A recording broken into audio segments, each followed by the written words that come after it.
இந்த கூட்டணி வியூகம் அப்படின்றது கடந்த 6 மாத காலமாகவே பல்வேறு சர்ச்சைகளும் பிரச்சனைகளுமாவே இருந்துச்சு. யார் யார் பக்கம் போக போறாங்க அப்படின்ற பல கேள்விகள் இருக்கு.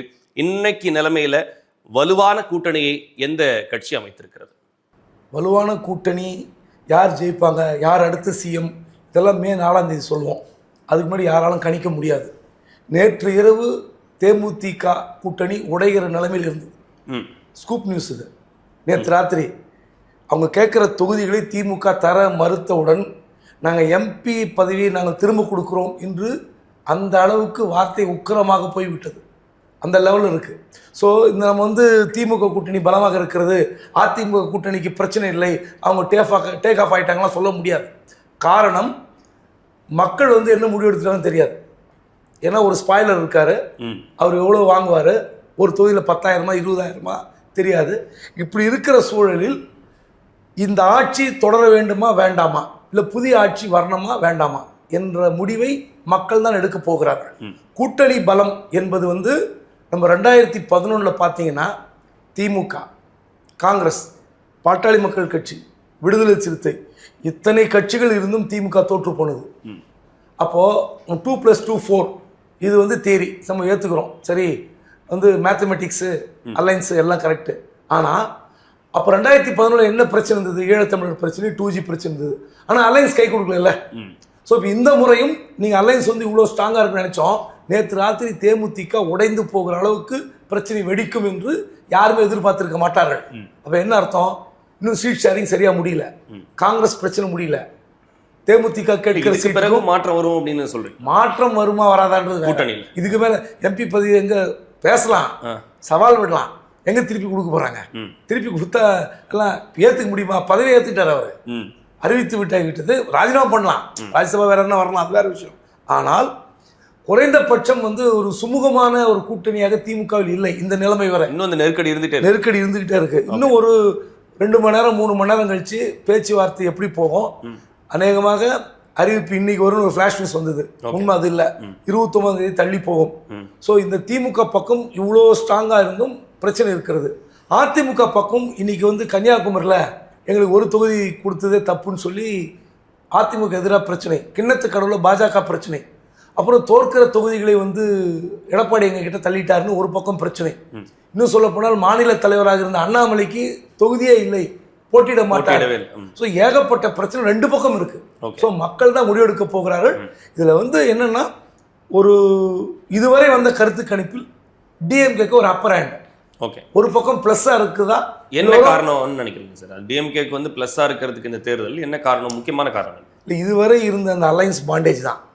இப்போ சிக்கல் இருக்கிறது வேறு விஷயம். இதுவரை இருந்த இந்த கூட்டணி பலத்தால் தொகுதிகள் சுமூகமாக முடித்திருந்தால் உங்களுக்கு வாய்ப்பு இருந்தது. ஜனவரி மாதமே இதை பேசி முடிக்கலாம் அப்படின்னு திட்டம் போட்டிருக்கலாம், போட்ட விட்டாங்க, அவ்வளோதான். ஆனால் தேர்தல் என்று வந்தால் நிறைய பிரச்சனை இருக்கும், அடிதடி வரைக்கும் போவோம். அதிகபட்சம் 2 நாள் 3 நாள். அதுக்கப்புறம் ஏதோ ஒரு இடத்துல காம்ப்ரமைஸ் பண்ணி ஏதோ ஒரு வாக்குறுதி கொடுத்து உள்ளே கொண்டு வந்துடுவாங்க. அது திமுக வேலை செய்யும். 2 நாள் இப்போ நான் கேண்டிடேட்னா இவர் கோச்சிப்பார். ஆனால் 2-3 நாளில் ஏதோ ஒரு இடத்துல செட்ரேட் பண்ணி வேலை செய்வாங்க. இது அதிமுகவும் பொருந்தும். மக்கள் என்ன முடிவு எடுக்கிறார்கள் என்பதுதான் நம்ம பார்க்க வேண்டிய விஷயம். தேமுதிக ஒரு பெரிய டிமாண்டை கிரியேட் பண்ணியிருக்கிறாங்க அப்படின்னு சொல்றீங்க. 10 தொகுதிகள் கொடுக்க வேண்டிய என்ன விசிகாவுக்கு 8 முடிச்சிட்டாங்க. தேமுதிகவுக்கு 10 தொகுதிகள் கொடுக்க வேண்டிய அவசியம் ஏற்பட்டிருக்கு. அதுதான் நெருக்கடின்னு சொல்ல வரீங்க. முதல்ல அவங்க டிமாண்ட் பண்ணது 5 நாங்கள் கேட்குற தொகுதி, 5 நீங்கள் கொடுக்குற தொகுதி தான் 10 ஒத்துக்குனாங்க.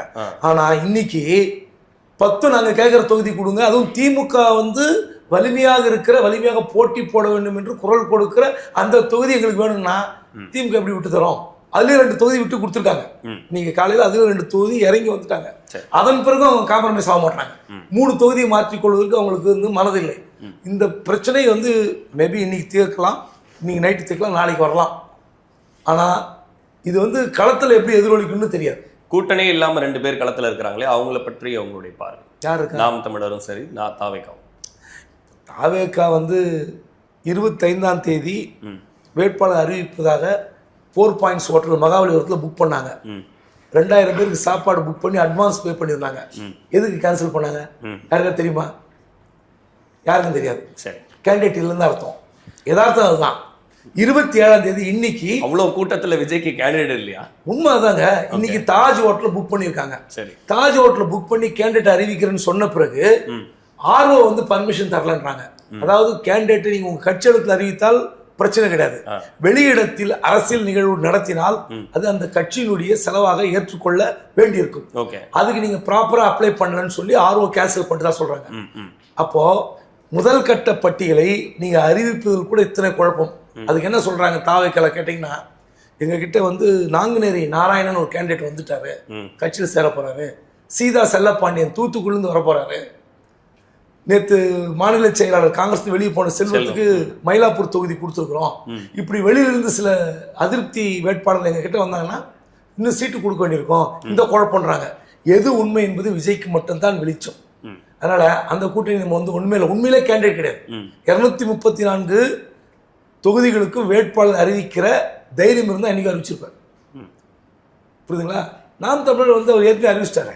234 கேண்டிடேட் அறிவிச்சு ஒரு தொகுதி பிரச்சாரத்துக்கு போயிட்டாரு. அவர் பேசுவதற்கு ஒன்றும் இல்லை. அவர் பேசுவது ரசிக்கும்படியாக இருக்கும், ஆனால் மக்கள் ஏற்றுக்கொள்ளக்கூடியதாக இருக்குமான